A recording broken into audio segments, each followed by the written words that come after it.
Hi, welcome to another exciting show, the Andre the Beast Creighton Show. Another exciting show and another exciting guest. Today, we're talking movie premieres in Indianapolis, the IMAX Theater, Street Angels. Angel, not Angel, Street Angel. And today in the studio, we have two of Indy's prominent producers in the film and entertainment industry. On my left, who do I have on my left? Well, I am Kristina Battles-Pitts, and I am one of the executive producers on the project. I also did a little location scouting, casting, directing, and more. and on my opposite side, you recognize the hat, you recognize the smile, and you recognize the face, the one, the only Mr. Lamont Coleman in Thank the you, house. bro. What up? I'm Lamont Coleman. I'm one of the executive producers, the writer, the composer, and one of the lead actors in Street Angel. Let's get right down to it. Street Angels, how did the idea come about? Well, Lamont, who happens to be my brother, it came up with an idea. He'll tell you how he came up with the idea. Pitched it to me, and I just thought it was a phenomenal idea. It was a wonderful, amazing story behind it, purpose-driven, faith-driven, and I was 100% down to help get this movie created. Now, she just said something. She said pitched. Yeah. What was you doing when this idea came across? Because let's get real. You wear a lot of hats. You're an artist, soon to be publisher. I mean, you done done so many things. Thank you, and man. all of a sudden you got an idea of a movie called Street Angel. How did all that come about for you? I was riding in the car, and I just seen the vision. I just seen the movie play before my eyes, and I was like, whoa, I gotta write this down. I gotta capture this. And I just, God just gave it to me. And like the Bible says in Habakkuk 2, write the vision, make it plain. That's what I did. And then I had to make sure that my producer is going to want to do it, because they can say no. God can give you a vision, and you might have to have 100 no's. But I got one yes. So I was like, time to go. So do you always have these revelations when you're driving down the street or doing projects? All the time. I always see visions and have dreams and stuff all the time, and I just take them seriously. I feel like that's God's way of communicating art to me, and if I don't listen and do it, somebody else is going to pick it up like a radio station. So how many times have you had these visions and all of a sudden you take them in and put them into motion pictures or even into lyrics? Every time, like literally. So right now we have Southern Global, our production company, has 4 scripts, and every single one of them was a vision. So like, I'm not even sitting around like, oh, what should I write? It's just like, and I'm like, time to write that. What made this one different than all your other projects? A couple different things. So because that's the newest one out of all of them, and what made that different was I felt like we could do it in a short amount of time. I started writing it in September. We started shooting October 24th, and we were wrapped November 2nd, even though we did have pickup days that we ended up doing. But we moved fast, and the whole time it was about speed and efficiency. So, and I knew, like, when the producers got it, they could, put the schedule together around it, and we could move efficiently. All the other ones are just bigger films.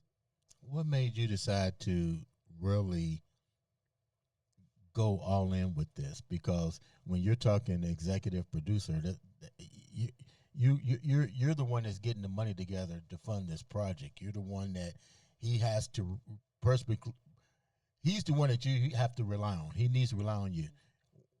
What was so special about this that you said, I know this is worth investing my time and money into? I guess that's an easy question to answer. That's my brother. Okay. Like, if he wasn't your brother and you got this treatment, would you been so gung ho? I would have still been 100% behind it. It Because it has a message. It has a message, and at this age in life, I only want to put God first in everything that I do. Amen. So I am always going to ride with something that has a meaning behind it and is just not out here just being too street, too hood, Right. too this, too that for me. Like I said, I'm in an age and an era in my life where I want to move purposefully. Yeah. So I would have definitely been behind the project. I've read the script. Once I read the script, I was 100% locked in on it because it's something I've never seen before. What was so eye-opening that you never seen before that you said this? You know I'm gonna put you on the Spoiler spot. alert. Yeah. No, but don't give all of it away. But in general, we know it's spiritually based concept, but there was something more than just you giving your life over to a spiritual base. What was it about this that said this is a message that people need to know about? There's miracles in it. There's miracles in the movie. And it's something that's never been done before. Did you see yourself in the movie? Yeah. When did you see yourself in the movie, man? I literally see When you myself. read the script, did you see a little bit of you in there? Because a lot of times when we attach ourselves to something, we see a little bit of ourselves in the creation, because now you're creating this thing. You got to take this and say, how do I make it come to life? Without spoiler alert, what part of that did you see of yourself in this movie? So I've seen parts of what happened in my life relate to parts in the movie. Like me, I may not see my true self in the movie, but I've seen parts of what I've been through in life in the movie for sure. Yeah. So like I said, it still has an urban base to it. So like you're gonna see a little bit of yourself in the movie, I'm sure. When you say urban base, for the people that don't understand the terminology, what exactly is urban base? It means the movie's half hood and half holy. So don't play with us, pray with us. Amen. I love that.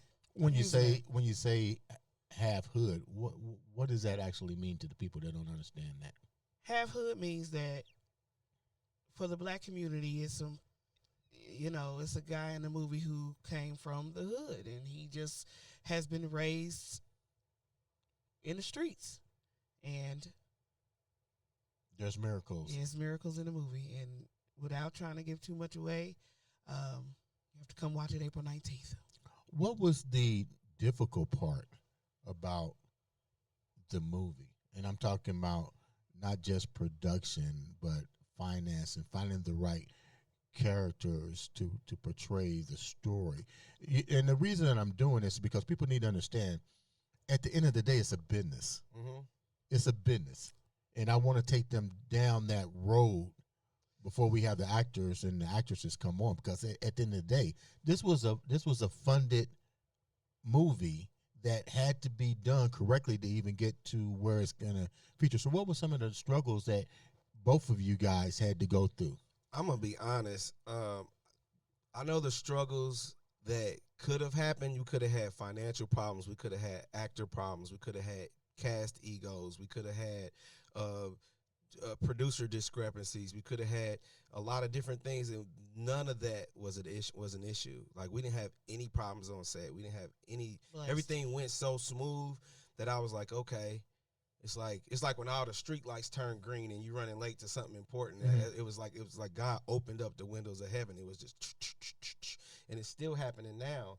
So if anything's hard, it's just accepting the divine guidance. It's accepting the blessing, accepting that you are walking on the path that's been lit before the foundation of the world. Like, heaven opened this up, it's going down. Yeah. And the hardest part is being like, yeah, I'm in the moment. Yeah. You know what I mean? And not trying to be and not too be much, like, walk around with the head so big you can't get through the door. Yeah. You know what I mean? How did you know how to separate? Because when you're doing casting calls for these individual characters, you're going to get a variety of different people. How do you know how to narrow it down to what you just said to make the project smooth?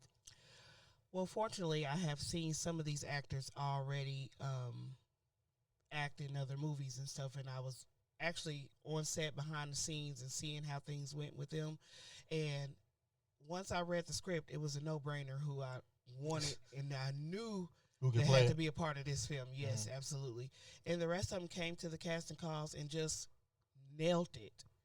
Like, it was no other options. So, right?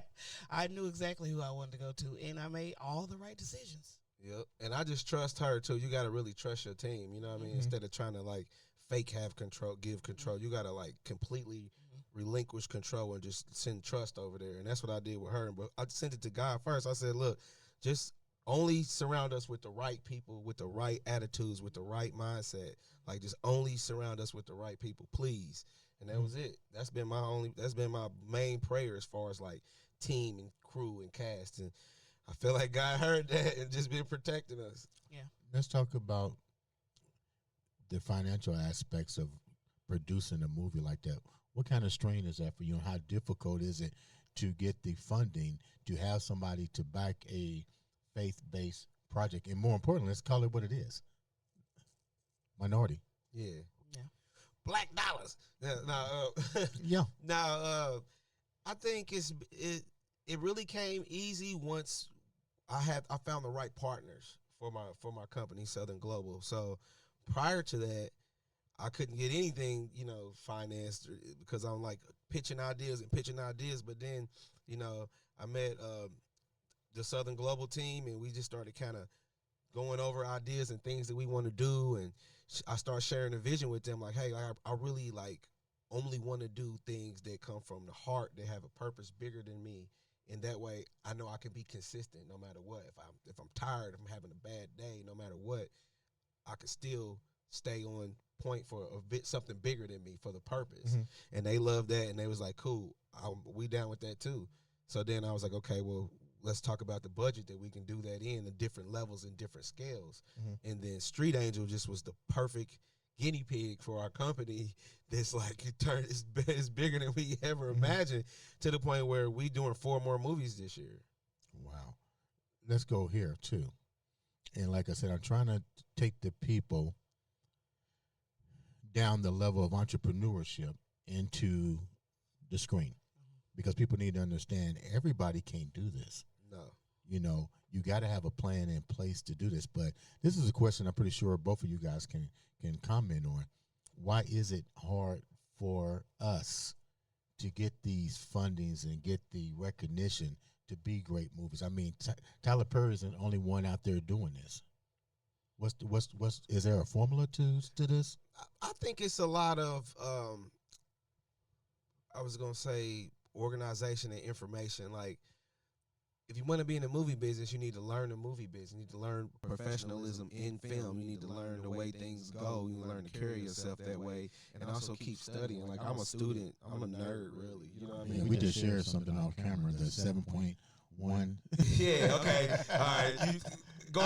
The challenge I had to learn surround sound to put, because our movie's playing in the IMAX. Right. And I scored the film in stereo, and that just means it was going to be playing through the front 2 speakers, which is disrespectful in the theater to not use the back and the front and everything. So I had to sit up and teach myself how to do surround sound. I call mentors and people who really know what they're doing, whenever I need to learn something new. That's something that we share. Like, always know somebody smarter than you. If you're the smartest person in the room, you're in the wrong room. Right.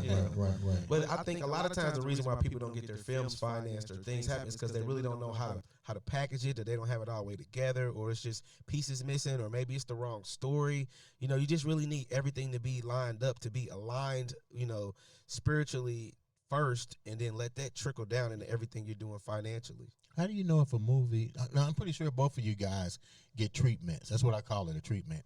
How do you know if a treatment is going to be successful? And a lot of times, this is what I find out with dealing with people, and you can relate to this.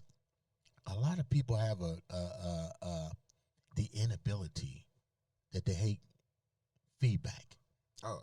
You know what I'm saying? They hate it.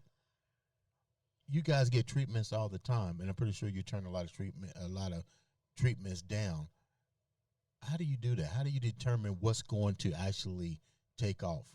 I don't think you actually know what's going to take off. You knew. You jumped on that as soon as he called you on the phone. I'm gonna jump. Yeah, I'm gonna jump behind it, but you never know what. You never truly know what's gonna take off. You just have to believe. You just, like I said, you just have to have the faith. You have to believe, and as long as you believe and your team believes, like there's nothing that can stop you. Like, Now, was there a project that you ever got involved with, either one that you thought was going to be? You don't have to mention the project. Maybe you can just say yeah or no. Yeah.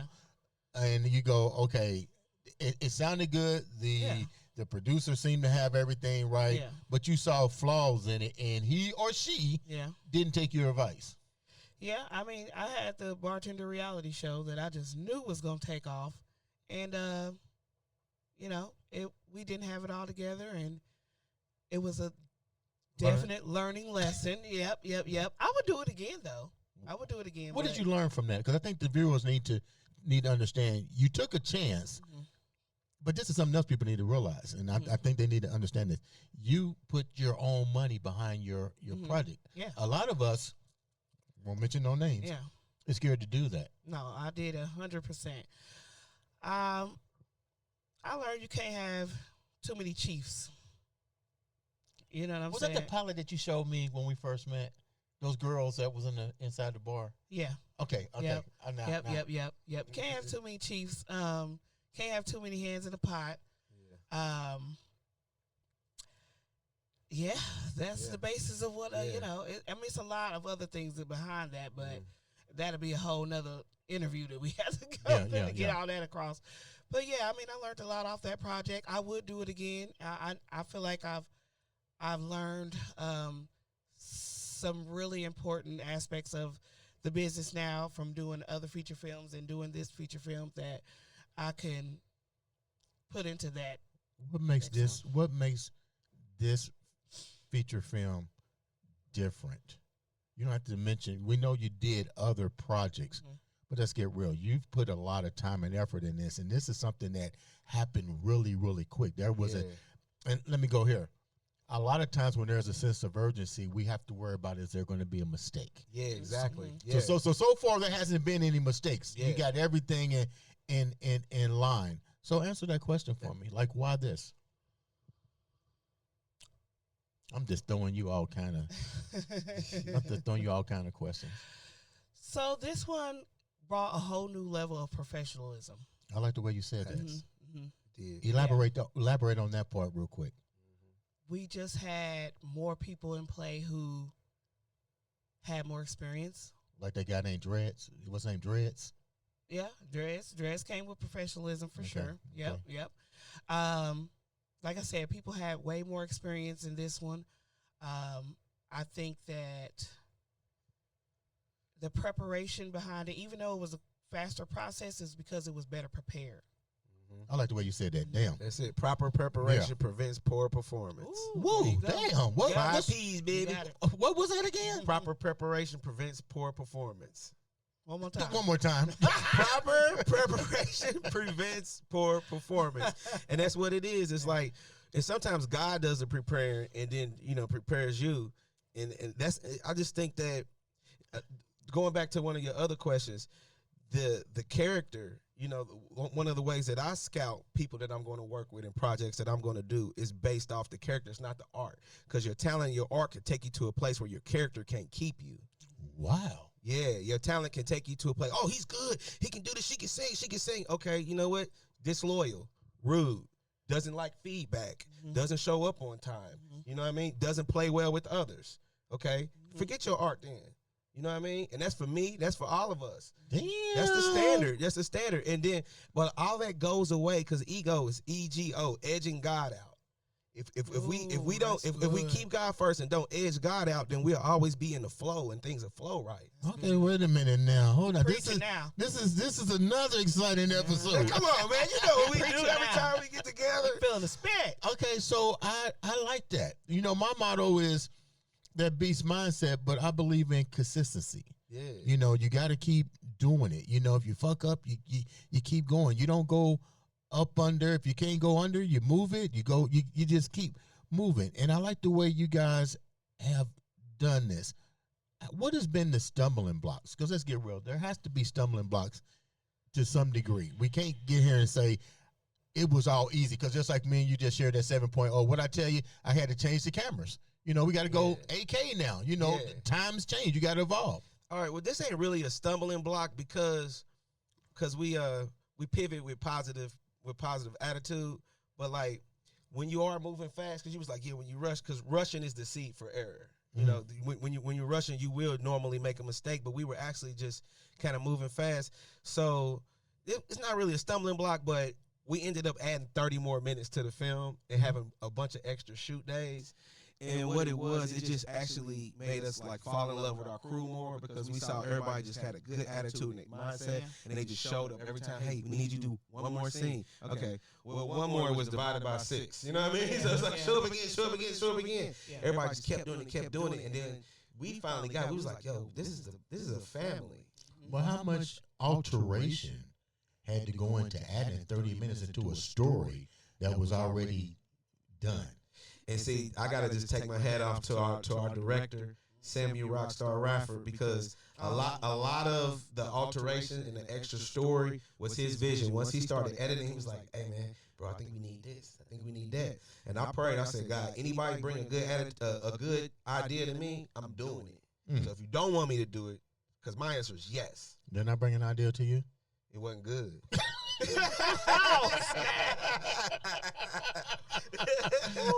Okay, we gonna save that one. That's a cut. That's a cut. Yeah, because what I was bringing to the table wasn't the face-based line that needed to be in that. Oh, that line. Yeah. Yeah, we gotta talk about that. But how does that? When he had to add the 30 minutes into the film, did you look at it as divine? You know, because now he's able to tell maybe a part of that 30-minute cut that now made a bigger impact through the whole entire movie. It just made it better. And I realized I was like, every time I listen, if it sounds like a good idea and I listen and I do it, instead of thinking about like, should I do it? Maybe it's fine. Like, oh, I like that. I'm doing it. You know what I mean? I just have that like soldier mindset. It just always looked better or sound better. It was always better. So I was just like. And he's like a creative. So like everything that he added to the movie at the end was needed. Like we didn't even realize how much it was needed. But he also sits and watches it and rewatches it. We're doing the editing and everything else that he has to do. So it was just like he knew what element was missing, and he's a very smart man. So we definitely trusted him with his vision. Let's talk about some of the characters real quick before we wrap up. Why'd you pick them, and what did they bring to the movie itself? You can name about a few of them without all of them. Like, who were some of the main characters that really took it to the next level for you guys? So Swisher, who plays Marcus, the lead, I'd seen him when I was writing it. So I was like, okay, I was writing for him, you know, with him in mind. And then with Dreads, Richard, I'd seen him as I kept going and writing it. So I already knew these two dudes are going to kill it. You know what I'm saying? And then when I seen Symphony and she auditioned, I was like, what's her name? Symphony. Like American Symphony Orchestra. That's a beautiful name. It is. I'm going to change my name. Woman too. I'm going to change my name. You know that, right? You know what? Animal. Don't do that. Do not. See, that's another good. See, I'm on your side when it's good. All the bad ideas. Hey, we gonna Today work on is that. another day. You gotta let God give you ideas, man. That's what I do. My ideas ain't good either. So let's go back to this beautiful lady's name. Is Symphony? Yeah. Why her? You know what? Her character had to come with a certain confidence and elegance, and she just embodied that. It was effortless, and I was like, cool, because when actors are trying and they're pushing, it just looks inauthentic. Yeah. So everybody that we picked was based on authenticity. It was raw. Yep. Really? And who else? Give me somebody else. Yep. I mean, like you said, Elisha, she's one of the lead girls, and she's really raw and authentic, and just like. When you say raw and authentic, what is that? Everybody, there's a lot of people that's raw and authentic. That edge she has just comes supernatural. She, like, once we say action, it's just like she just snaps into this character where she is 100% like a ride or die type. Yeah. Also street, but also really poised and just like, hey, what's her name again? Everything. I can't think of the words that I want to say Sophisticato. right now. Sophisticato, okay? But she's that ride or die girl. Like, she embodied it. She just gives it. Okay. And I'm very happy with that pick. That was, Alicia is amazing. We talked about two of the women, but let's talk about a guy. Some of the guys. You got a lot of guys in this movie, but who are some of the main characters and why you pick them and what do they bring to the set? One of the unexpected characters was Rashard Tyson. And he's also a director of like Zuri Johnson and some other films, Asphyxia.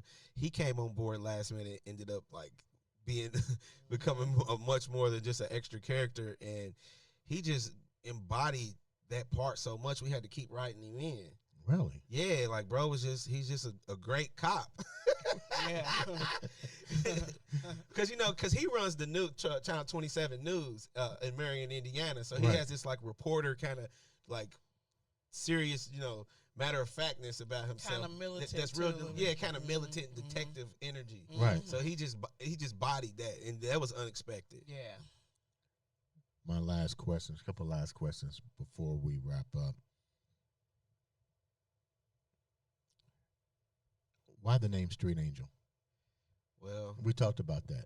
yeah, because the movie had another name that I can't say because it's kind of a spoiler, right? Okay. But that name wasn't as good, and Street Angel to me just was like straight up the middle. Like, this is what the movie is, in a sense. So, What did you think about the name? I thought the name was super dope. Did you question anything that he done? Yeah, we had some side conversations about Okay, stuff. what were some of the side conversations without giving all of the it music, one of them, she made me change the music. It's one scene I changed the music 3 times. away? Really? Why did you make him change it? They ain't like it. Because it was given like 80s like Superfly? Don't say that. okay. Just no. I know what she gonna say. She gonna say. Yeah, but it just wasn't given. It wasn't. He get into this mode because he was doing other composing and doing sound design on other movies too. Yeah. So I felt like he was kind of stuck in one mode that they asked for. You wanted him It's to called chill. cross pollinate. That was Cross-pollinate. cross pollinate. There you go. You know what I That's mean? You got to disengage from one project, Yes. come in pure and back on the same energy because otherwise you cross pollinate. Yeah, that's exactly. When is the movie coming out? Where can they see it? How many showings? Give us some information about the movie itself. All right, so the movie is coming out April 19th here in Indianapolis at the IMAX Theater downtown. We have a 4 o'clock red carpet. 5 o'clock is the first showtime for the first showing of the movie. And then a 6 o'clock red carpet. Second showtime is 7 p.m. So we would love to have you out. You can bring your family. You can bring your church family. You can bring your community groups and everything. Like we said, there is a message and a purpose behind this movie. And this is not the end. Before we wrap up, first of all, let me say thanks for taking time out to come on the show. And, Thanks for having us, bro. and so, Why your voice just gets so deep? Like, what happened? Yeah, you know Whose what I'm voice? saying? Barry White's Man, cousin. you Whose just switched voice? that up quick. He said to- look, I'm trying to get a role in the next movie, man. So, Lamont, you got a lot of things going on, but before we wrap up, we love playing your music on Iron Beats radio station. What's next for you? We're doing a soundtrack to Street Angel, and it's already amazing. When you watch the movie on April 19th at IMAX Theater, you can hear some of the songs that's in there. They're going to be coming through surround sound at the 5 o'clock and 7 o'clock show. And then we're doing a soundtrack to that's going to be amazing. And then we're doing 4 other films. So just be on the lookout. If you want to be an actor, we will be casting. Chrissy's a casting person, so don't hit me. And it's going to be great. How can the viewers reach out to you and to you? Like you said, you guys are movie producers. You also do music. You do all kind of things. How can the viewers reach out to you, and how can they reach out to you? So you can reach out to me at indieglobalcasting@gmail.com. We also have a Street Angel movie page on Facebook and Instagram. Mm-hmm. Yep, Street Angel Movie on Instagram and Facebook. Tap in with us there, and That's it. How can they reach out to you? Because you do more than just movies. Yeah, so you can just follow me and reach out to me on Lamont Coleman Music on Instagram and Lamont Coleman on Facebook. Ladies and gentlemen, make sure you watch the premiere, show up, support our local artists. That's what it's about, supporting our local artists. And click that button. All it takes is one click of a button to make a difference in somebody's life as well as changing somebody else's. This has been another, and I do mean another exciting episode of the Andre the Beast Creighton Show.